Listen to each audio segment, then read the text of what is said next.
The high plateau of Kenya stretched endlessly under a merciless sun, the earth cracked into geometric patterns that mapped the severity of the dry season. Dust devils spiraled across the barren landscape, carrying with them the scent of parched acacia and distant hope. In the heart of this unforgiving terrain stood a small elephant rescue facility, a cluster of weathered structures surrounding paddocks that had once bustled with life, but now held only memories and dwindling resources.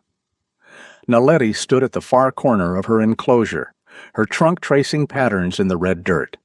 At 3 years old, she carried herself with the cautious awareness of one who had learned too young that the world could be cruel. A small scar notched her left ear, a permanent reminder of the day that had shattered her childhood. Her dark brown eyes, deeper than the shadows beneath ancient baobabs, held a knowledge no young elephant should possess. While other rescued elephants at the facility formed loose social groups, Naledi remained apart, always watching, always waiting for something she couldn't name. James Okafor moved through his morning routine with the practiced efficiency of a man who had performed these tasks for decades. At 52, his hair had turned the color of ash mixed with charcoal, and his hands bore the calluses and scars of a life spent in service to creatures who could never truly thank him. He carried a bucket of specially formulated feed toward Naledi's enclosure, his gait slightly uneven from an old injury sustained during a buffalo encounter years before. The elephant recognized his footsteps before he came into view. Her massive ears, still disproportionately large for her young frame, swiveled forward, and she turned from her solitary contemplation to face the gate. As James entered, Naledi approached with measured steps, her trunk extending toward him in a gesture that had become their private greeting. He placed his weathered palm against the tender tip of her trunk, feeling the warm breath that emerged from the twin openings, sensing the intelligence behind those ancient eyes. 18 months had passed since that terrible morning when James had received the radio call about poachers in the Tsavo region. He had arrived to find carnage, 3 adult elephants fallen. Their faces mutilated, their ivory stolen. And there, barely conscious from dehydration and trauma, lay Naledi, a calf of perhaps 18 months pressed against her mother's cooling body. She had been too young to understand death, but old enough to know that something irreversible had occurred. The weeks that followed had tested every skill James possessed. Naledi had refused to eat standing motionless for hours, her trunk hanging limp, a sign of profound elephant depression. He had slept in the enclosure those first nights, offering his presence as the only comfort he could provide. Slowly, incrementally, she had begun to accept milk from the bottles he offered. Gradually, she had started to explore her surroundings. But the spark that should have animated a young elephant, the playfulness, the curiosity, the joy remained dimmed. Over the months, something had shifted between the aging ranger and the orphaned elephant. Naledi began following James whenever he worked within her sight, her footsteps a constant shadow behind him. When he sat to rest, she would position herself nearby, close enough that he could reach out and touch her shoulder. At night, she would stand at the fence nearest the staff quarters, waiting for the sound of his voice offering the final goodnight greeting of the day. James had witnessed many bonds between rescued animals and their caregivers during his career, but this felt different, deeper, more consequential. He recognized in Naledi's eyes a reflection of his own losses, a wife claimed by malaria a decade ago. Children grown and scattered to distant cities, a life that had narrowed to this single purpose, protecting those who could not protect themselves. The morning began like any other, but the director's early arrival signaled trouble. Margaret Kimani pulled her dust-covered vehicle into the compound just after dawn, her expression carrying the weight of difficult news. James watched from Naledi's enclosure as she gathered the small staff under the acacia tree that served as their meeting place. The organization's funding had collapsed. A major international donor had withdrawn support, redirecting resources to a high-profile rhino conservation program. The elephant rescue facility, always operating on the thinnest of margins, could no longer sustain operations. Decisions had been made. Most of the elephants would be transferred to larger, better-funded facilities. Naledi, given her age and relatively stable condition, had been assigned to the Nairobi Zoo, where she would join their education program. The transfer was scheduled for the following morning. James received the news with the stoic silence he had cultivated over decades of witnessing heartbreak. He nodded at the appropriate moments, accepted the paperwork, assured Margaret that he would prepare Naledi for transport. But as the director's vehicle disappeared down the rutted road, something cracked inside his carefully maintained composure. He stood motionless in the center of the compound, the sun climbing higher, the heat beginning its daily assault. Around him, other staff members moved with quiet efficiency, beginning the process of preparing their charges for departure. But James remained frozen, unable to reconcile the bureaucratic necessity with the reality of what separation from Naledi would mean.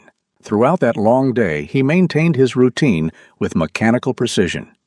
He cleaned Naledi's enclosure with extra care, raking the dirt smooth, checking the fence posts he had repaired countless times, organizing the feeding station as though someone else would be taking over these duties indefinitely. Each task became a small ritual of denial, a way to avoid confronting the inevitable. Naledi sensed the shift in his demeanor immediately.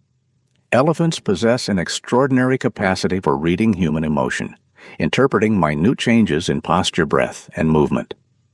She followed him more closely than usual that day, her trunk occasionally reaching out to touch his shoulder, his back, his hand seeking reassurance, offering comfort, attempting to bridge the growing chasm of unspoken dread between them. When lunch came, James found he had no appetite. He sat in the shade of the equipment shed, staring at nothing while Naledi stood at the fence line, watching him with those impossibly deep eyes. Other staff members approached to offer condolences, understanding that his relationship with this particular elephant transcended professional duty, but he waved them away, preferring solitude to sympathy. The afternoon stretched interminably. He found himself engaging in unnecessary tasks, repainting fence posts already adequately maintained, reorganizing the medical supply cabinet, for the third time checking and rechecking the water systems. Anything to avoid stillness, anything to prevent thought. As shadows lengthened across the compound, James finally allowed himself to stop. He retrieved a worn wooden stool from the storage shed and positioned it beside Naledi's favorite resting spot, a depression in the earth beneath a struggling thorn tree. He sat, and within moments, Naledi settled beside him, her massive form lowering to the ground with surprising grace. They remained there as the sun descended toward the horizon, painting the landscape in shades of amber and crimson. James placed his hand on Naledi's shoulder, feeling the warmth of her skin, the steady rhythm of her breathing, the solid reality of her presence. He had spent his life learning to communicate across the species barrier, understanding the nuanced language of posture and gesture that elephants employed, but now words seemed necessary, even if she couldn't comprehend their precise meaning. "Tomorrow you'll be safe," he whispered, his voice rough with emotions he rarely permitted himself to express. "They'll take good care of you. Better facilities, proper veterinary care. You'll be fine." But even as the words emerged, he knew they were lies. Naledi wouldn't be fine. She would survive. Elephants possessed remarkable resilience, but the zoo environment would confine her to a space smaller than the territory she should roam in a single day.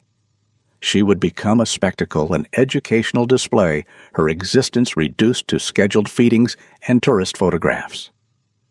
The spark of wildness that still flickered within her, however dimmed by trauma, would be extinguished forever. The sun completed its descent, and darkness rushed across the plateau with the swiftness characteristic of equatorial latitudes.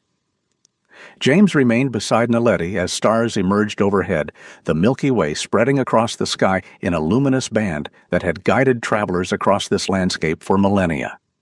He thought about the cosmic indifference of those distant suns, about the insignificance of one man's attachment to one elephant in a universe of such vast scale. And yet it mattered. In that moment, in that place, it mattered profoundly. Eventually, the night chill drove James to his feet. He gave Naledi a final pat, feeling the coarse texture of her skin beneath his palm, then walked slowly toward the staff quarters. Behind him, Naledi rose and moved toward her shelter, but she did not enter. Instead, she positioned herself at the fence line closest to his dwelling, her silhouette barely visible against the star-scattered darkness. James entered his small room, a Spartan space containing little more than a bed, a desk cluttered with field reports and photographs of elephants he had helped rescue over the years. He lay down without undressing, staring at the ceiling, knowing sleep would prove elusive. His mind replayed the 18 months with Naledi in fragmented sequences the first time she had accepted milk from his hand the morning she had ventured into the bathing pool. The afternoon she had playfully pushed him with her trunk, nearly knocking him over a moment that had filled him with hope that she might yet recover her elephant joy. Outside, the night deepened. Crickets maintained their rhythmic chorus. A distant hyena called its laugh-like cry, carrying across the darkness. And Naledi stood vigil at the fence, waiting. James lay in the darkness, every muscle tense despite his exhaustion. Sleep circled but never descended, kept at bay by thoughts that churned with relentless persistence. The digital clock beside his bed marked the passage of time with cruel precision: 23:47, 23:48, 23:49. Each minute brought the morning closer, brought the moment when Naledi would be led into a transport vehicle and driven away toward a future that felt fundamentally wrong. At midnight, he abandoned the pretense of rest. He rose, pulled on his worn boots, and stepped onto the narrow porch that fronted his quarters. The night air carried a coolness that would vanish with the sunrise, a temporary mercy before the heat returned. He sat on the weathered bench he had constructed years ago when his body had been younger and his heart less scarred by accumulated losses. The facility lay quiet around him. His colleagues had retired hours ago, trusting that everything necessary had been prepared, accepting the institutional decision with professional resignation. But James could not achieve such acceptance. He sat in the darkness, smoking a cigarette. He had no desire for simply needing the ritual of small, controlled actions. Then he heard a sound that didn't belong to the night's established pattern. It came from the direction of Naledi's enclosure, a splintering crack followed by the groan of stressed wood. James dropped his cigarette and ran his heart hammering against his ribs, his mind cycling through terrible possibilities. He rounded the corner of the storage building and stopped so abruptly he nearly fell. The gate to Naledi's enclosure stood open, not broken down through panic or force, but carefully dismantled. The elephant had worked the wooden latch free with her trunk, a complex manipulation that demonstrated both intelligence and purpose. But she had not fled. Instead, she stood 20 meters away in front of his quarters, her massive form barely visible in the starlight. She stood before his door, waiting. Her trunk extended toward the wooden surface, touching it gently, once, twice, 3 times, in a gesture unmistakably deliberate. The sound was soft but clear in the nighttime stillness. Knock. James felt his breath catch. He had worked with elephants for 3 decades, had witnessed countless examples of their remarkable intelligence, but this moment transcended all previous experience. Naledi had not simply escaped. She had made a choice. She had come to him seeking connection, seeking reassurance, seeking continuation of a bond she sensed was about to be severed. James approached slowly, speaking her name softly. Naledi turned toward him, her ears spreading wide in a gesture he recognized as attentiveness mixed with uncertainty. He reached out, and she extended her trunk to meet his hand, the familiar greeting they had shared hundreds of times. But tonight it carried different weight, different meaning. He moved to his door and opened it. Naledi took 2 steps forward, then stopped at the threshold, as though aware that crossing into human dwelling space violated some unspoken boundary. James stepped back inside, sitting on the edge of his bed, and she positioned herself directly in the doorway, filling the frame with her enormous presence. For long moments they simply existed in shared space. Then Naledi did something that shattered the last of James's composure. She extended her trunk through the doorway and placed its tip against his chest, directly over his heart. The pressure was gentle but firm, the ancient gesture elephants use within their herds to recognize and comfort one another, a physical confirmation of identity and connection. The tears came then, the first James had shed since finding Naledi beside her mother's body 18 months ago. They came in silent streams down his weathered face, carrying with them the accumulated weight of loss and love duty and heartbreak commitment and powerlessness. His shoulders shook, but he made no sound, and Naledi stood motionless, maintaining that trunk-to-heart contact, offering the only comfort in her power to give. Images flooded his mind with vivid intensity. He saw Naledi as she had been that terrible morning, collapsed in the dirt, her eyes glazed with trauma, flies already gathering on her mother's corpse. He saw her refusing food for days, standing motionless, as though willing herself to follow her mother into death. He saw the first time she had drunk from the bottle he offered the milk, dribbling from the corners of her mouth as she struggled to accept this alien method of feeding. He saw her learning to walk again after the injury she sustained when she fell into a drainage ditch, her left rear leg swollen and painful. He saw her tentative exploration of the bathing pool, her trunk testing the water, before she finally submerged herself, the simple joy of that moment bringing hope that healing might actually be possible. He saw 1,000 small moments, Naledi greeting him each morning, Naledi following him during his rounds, Naledi resting her head against his shoulder when thunderstorms frightened her, Naledi trumpeting with excitement when he appeared after a 3-day absence for medical leave. Each memory reinforced the truth he had been avoiding. This was not simply a professional relationship between caregiver and rescued animal. Something deeper had developed, something that transcended species boundaries and touched the fundamental nature of what it meant to not be alone in the world. Naledi seemed to sense his emotional storm. She maintained her position, her trunk pressed against his chest, her breathing slow and steady, an anchor of physical presence in the chaos of feeling. When the tears finally subsided, James lifted his head and looked into Naledi's eyes. In the dim light filtering through his window, he could see intelligence there. Awareness, something that felt remarkably like understanding. The moment crystallized his resolve. He stood abruptly, careful not to startle Naledi, and moved to his desk. His cell phone lay charging beside his computer, a satellite-enabled device necessary for communication from this remote location. He unplugged it and began scrolling through contacts, his fingers moving with sudden purpose. Throughout the hours that followed, James worked with focused intensity. Phone calls were made to conservation programs across Kenya. Emails were composed and sent, formal requests submitted, logistical arrangements negotiated. Naledi remained in the doorway throughout, occasionally rumbling softly, her presence a constant reminder of exactly what he was fighting for. He contacted David Kimathi at the Amboseli Elephant Reintroduction Project, explaining Naledi's history and his urgent need for an alternative placement. He outlined her trauma, her recovery, the bond they had formed. Why the zoo transfer felt wrong in ways he struggled to articulate but knew with absolute certainty. The conversation with his facility director, Margaret Kimani, proved more difficult. He woke her in the middle of the night to request an administrative reversal that would complicate her already difficult situation. The zoo arrangement had been finalized, contracts signed, transport paid for. But James pressed forward, explaining what had happened that night, how Naledi had opened her own gate, crossed the compound, and come to his door. The bureaucratic obstacles seemed insurmountable at first. Changing plans would require refunding deposits, renegotiating agreements, explaining to board members why an approved solution was being rejected. But James committed his own savings to cover the additional costs, offering to pay for transport, and Naledi's first year of care at Amboseli. As the first hint of dawn touched the eastern horizon, turning the darkness to gray, James finally completed the last required form. His eyes burned with exhaustion, his body ached from tension, but his heart felt lighter than it had in days. The administrative miracle had been achieved. Naledi would not go to the zoo. She would go to Amboseli, to the rewilding program, to a wild herd that had successfully integrated orphaned elephants before. James stood and approached Naledi, who lifted her head expectantly.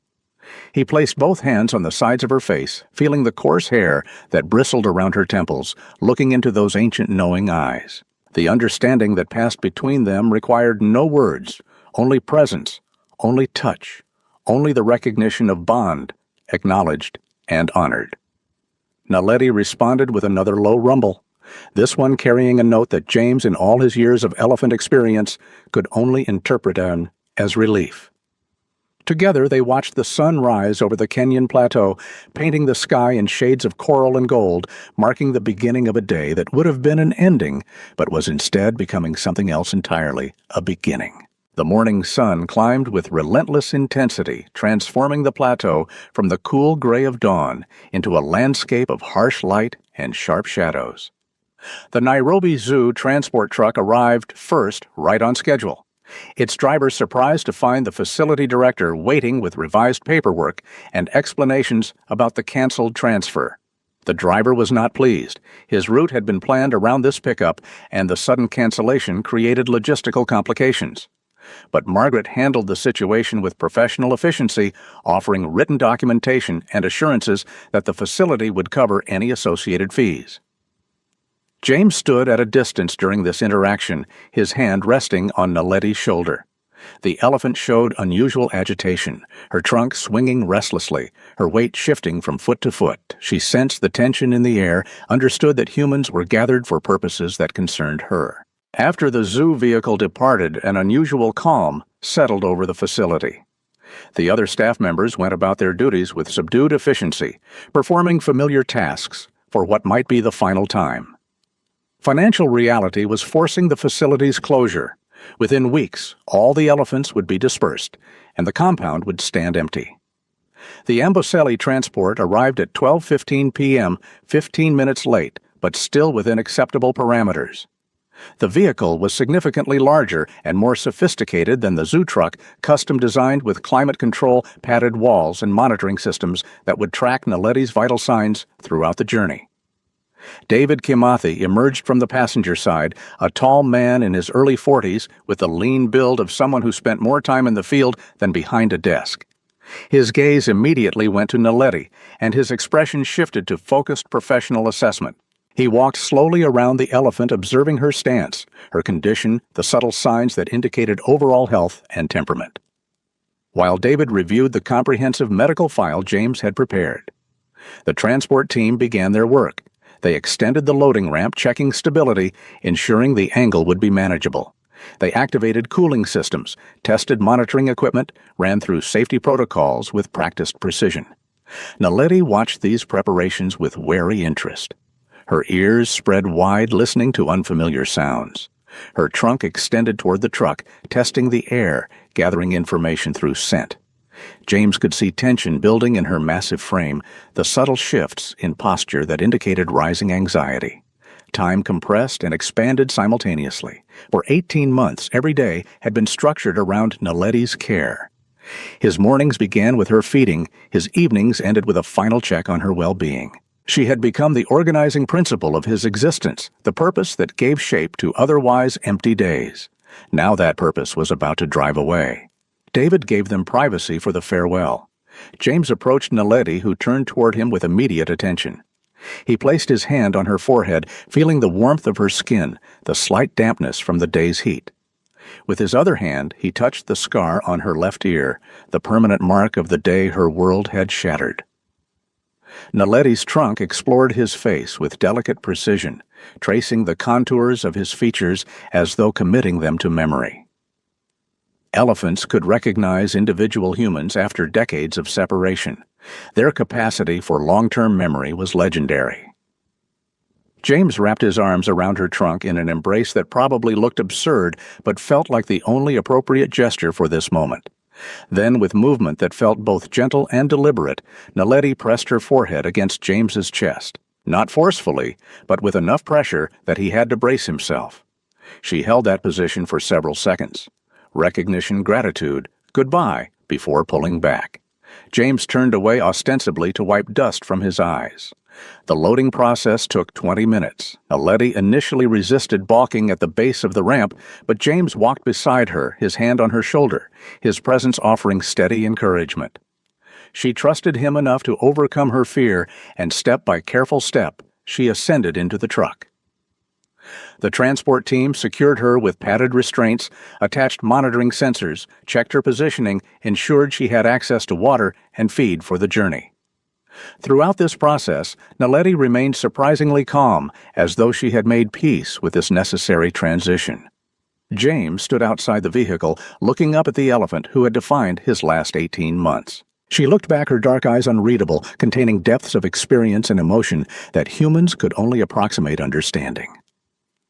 David placed a reassuring hand on James's shoulder, offering silent support through this moment of separation. The transport truck's engine rumbled to life. The driver performed final system checks, received clearance, and began the slow process of turning the large vehicle around. Dust rose in swirling clouds, temporarily obscuring Naledi from view.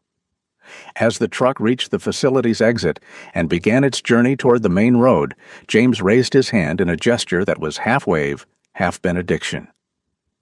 Whether Naledi could see him through the specialized viewing windows, he didn't know. But he held that position until the vehicle disappeared beyond the acacia trees, until even the sound of its engine faded into the vast silence of the plateau. The other staff members returned to their duties, understanding that James needed solitude. He stood alone in the center of the compound, in the space Naledi had occupied just hours before, feeling the absence like a physical wound. The days that followed passed in a gray blur. James continued his work caring for the remaining elephants, preparing for the facility's inevitable closure. At night, he sat on his porch and thought about Naledi, making the long journey to Amboseli, being introduced to the wild herd, beginning the slow process of integration. David sent brief updates via text message. Naledi had arrived safely. She was in a transition enclosure visible to the wild herd but not yet integrated. She was eating well, showing appropriate caution around the wild elephants, but also curiosity. Then, after a week, initial contact with the matriarch had occurred, promising signs. After 2 weeks, Naledi had been allowed into the larger enclosure with 2 younger females from the wild herd. Interactions were tentative, but non-aggressive. After a month, she was spending days with the herd and nights in the transition facility. The matriarch seemed to be accepting her presence. James clung to these updates like a man holding a lifeline. They were his only connection to Naledi's new life, his only way of knowing whether his decision had been right. 8 months passed. The rescue facility closed its remaining elephants, dispersed its staff, scattered to other programs or different careers entirely.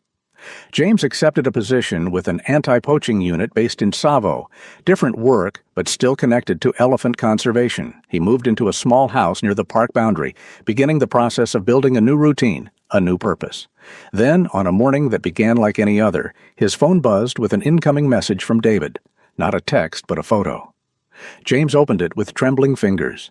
The image showed a wide savanna landscape under a brilliant blue sky. In the foreground, a group of elephants moved in loose formation, 7 adults and several calves. And there, third from the left, walking slightly behind, a large older female, who could only be the matriarch, was Naledi. She had grown. Her body had filled out her legs, no longer appeared quite so disproportionately long. Her movements carried a confidence he had never seen at the facility. She walked with her trunk, relaxed her ears in neutral position, signs of an elephant at ease in her environment. The caption beneath the photo read, "Naledi fully integrated. Amboseli wild herd in northern sector. She's home." James stared at the image for a long time, zooming in to see her face searching for the scar on her left ear, finding it his confirmation that this was truly her. But everything else about her had transformed. This was not the traumatized calf he had found beside her mother's body. This was not the cautious, withdrawn elephant who had lived at the facility. This was a young elephant becoming who she was always meant to be. He sat on his porch as the sun climbed higher, the photo still displayed on his phone screen. He thought about the night Naledi had come to his door, about the decision made in darkness that had led to this moment. He thought about all the small choices that had brought them together, and all the difficult decisions that had allowed them to part. Tears came again, but this time they carried no grief, only a strange mixture of joy and lost completion and letting go. That afternoon, James printed the photo and pinned it to the wall of his new house, beside images of other elephants he had known over the years. He added a handwritten note beneath it, recording the date, the location, and a single sentence: Naledi, living free in Amboseli Conservation Area, no longer alone. As evening approached, he sat outside and watched the sun descend toward the horizon, painting the sky in those same shades of coral and gold that he had witnessed on the morning of Naledi's departure. Somewhere to the south, in a different landscape, but under the same African sky, Naledi was watching the same sunset, surrounded by her herd, living the life that had almost been taken from her. It was enough. It was more than enough. It was everything. Naledi continues to thrive in the Amboseli ecosystem, fully integrated into her adopted herd. She has learned the ancient migration routes, the locations of hidden water sources, the social hierarchies that govern elephant society. She has formed bonds with other young females, practiced the nurturing behaviors she will one day use with her own calves. She has become against all odds wild again. And sometimes, when the wind carries certain scents, diesel fuel, human sweat, the particular soap James always used, she pauses in her grazing and lifts her head, her trunk testing the air, some deep part of her elephant memory, recognizing something from a life that now feels distant and dreamlike. Then the matriarch rumbles a low call, and the lady returns her attention to the herd to the immediate reality of living elephants in a living landscape, and the moment passes. But the memory remains stored in the remarkable architecture of an elephant's brain where nothing of significance is ever truly forgotten.